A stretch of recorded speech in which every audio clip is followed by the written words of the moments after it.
Meron tayo ano dito guys, oh. Oh, ayun oh. Pork. Takman natin.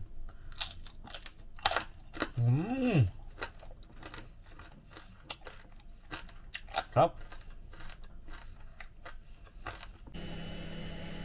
So, kumusta mga ka-Berks? Ayos. Magandang buhay sa ating lahat.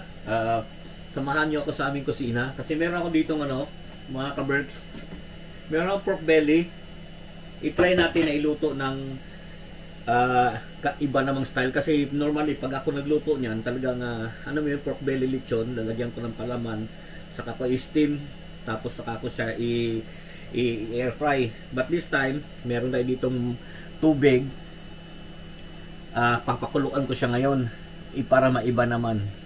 Yan, nagtatry kasi ako ng iba-ibang style pagka nagluluto ng mga ng ating mga putahe. Putahe! Yan. Ay, natin sa camera. Yan, nagtatry tayo ng iba-iba. So, lalagyan lang natin to ng bukas ng ilaw niyan, guys. Ay, yung apoy. Lalagyan ko lang ng lemongrass. Yan, lemongrass. Tapos meron dito na lalagyan din natin yan ng tawag dito. May natira pa akong cinnamon na sticks para dagdag ng amoy. Lalagyan din natin yan ng laurel. Yan, maraming laurel. Mura lang ang laurel dito, guys. Mas maganda yan. At since wala akong ang ingay ng ating washing machine at since wala tayong garlic powder na black garlic na fresh na ubusan, garlic powder na ilagay natin. Ayan. Tapos saka ko siya lalagyan ng rock salt. Ayan, rock salt.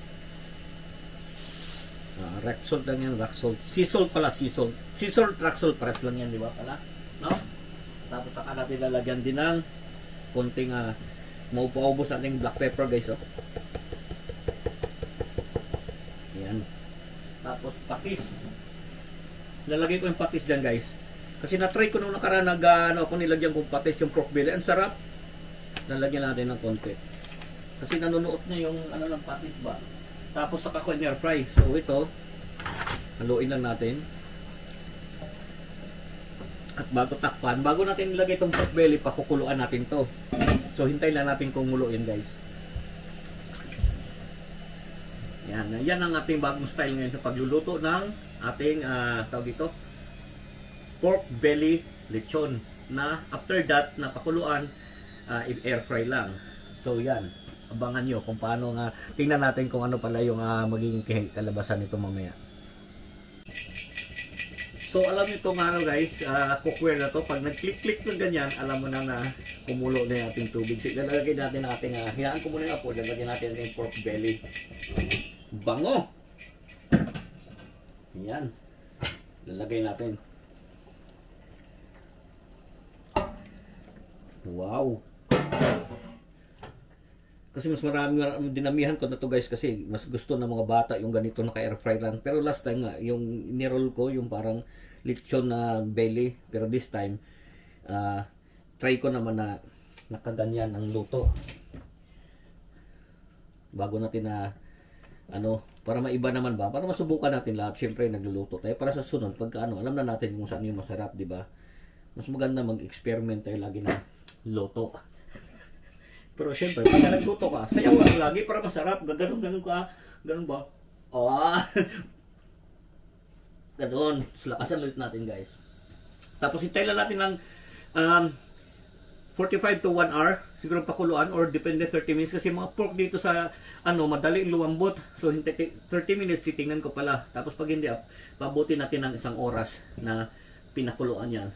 Bago natin pag nakuluan, ilabas lang muna natin sa itanggalin lang muna natin sa tubig, iwanan lang muna natin na ng mga 2 hours bago natin i-air fry. Ganun kasi, guys, para medyo mag-crispy ang pero mas maganda sa overnight or ilalagay sa freezer para may mga ganung style ba. Kaya nag-experiment tayo ng luto. Ganun lang yun. So after 30 minutes, guys, babalik ta rin natin to. Wow, bango.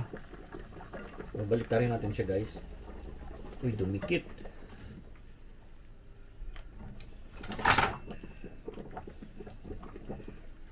Ito natin baliktarin.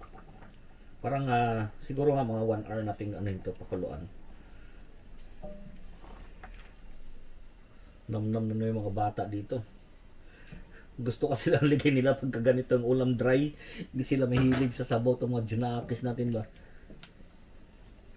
Bihirang-bihira yung mga ano. Pero pag no choice sila, pagka nilutuan ko sila, gusto ko pakainin sa sabaw, wala, hindi ko nilulutuan ng ibang ano, no choice, ayan, kakain sila. Konti pa guys. Pan pa ulit natin. Another 30 minutes. At ready to air fry na yan.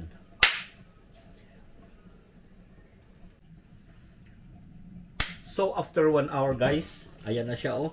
Tatanggalin na natin. Oh, yay, nagano na sa sabaw niya oh. Labas na yung kanyang tawag dito, naglabas na yung kanyang oil.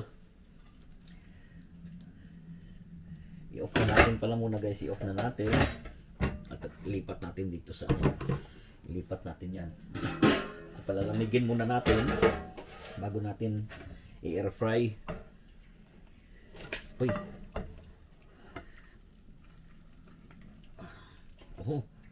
Oh. Ayan na. Bago natin yan to guys oh. Ganda ng pagkaluto. Air fry natin. Pero hatiin natin siguro sa gitna. Masyadong malaki to. Iyan natin ng mga 2 hours na palamigin bago natin i-air fry.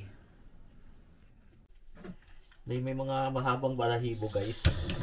First natin yung mga balahibo.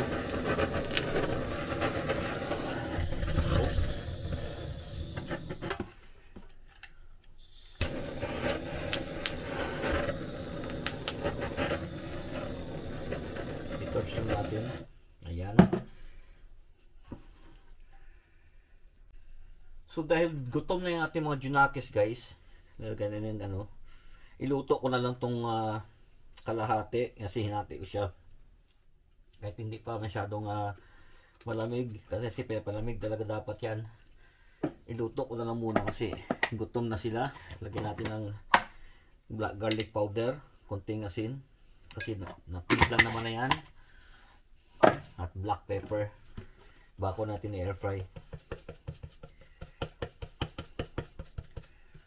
Yan. Itong isa lang naman ang ating luluto guys. Kasi gutom na sila. 11:30 na dito. Tamang-tama alas 12. Mga 20 minutes, 20 to 30 minutes lang naman ito natin yan. Uy. Bago pala ano yan. Bago natin i-air fry pala. Ay ating ano dito, butas-butasan natin itong isa, tusukin natin yung skin. Dapat talaga ito pinapalamig pero gutom na sila, ay diretso na natin. Ayan, ilagay na natin sa air fry.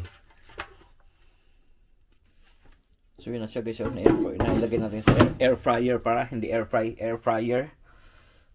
Set natin yan, on na natin yan. Air fryer, taasan natin yung temperature guys, gawin natin 220. Ayan, tapos saka natin i-start. Tingnan natin in 20 minutes. Ayan, ready na oh. Tapos itong kalahati palalamigin ko na lang to dito lang muna, iwanan ko siya ng 2 hours o kaya sa sunod na natin ano to kasi marami na yon. Para siyang isang kainan namin ba yung nakalahati na yun. So after 20 minutes ayan o, and tingnan natin. Wow, I love it. Ganda. Uy, pwede na sa mga bata to. Tama na yan guys. Oh. So yun na guys oh, after 20 minutes oh, yung ating oh wow.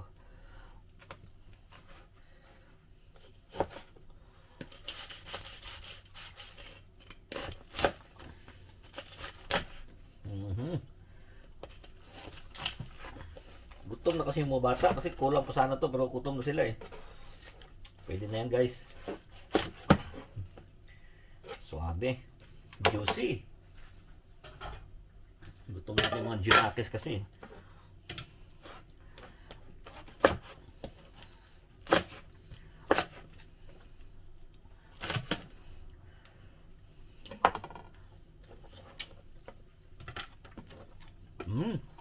Pasok yung mga cinnamon. Tatanglad.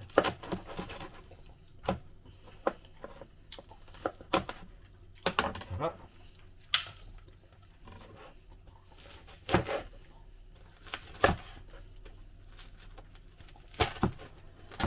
Oh, wow.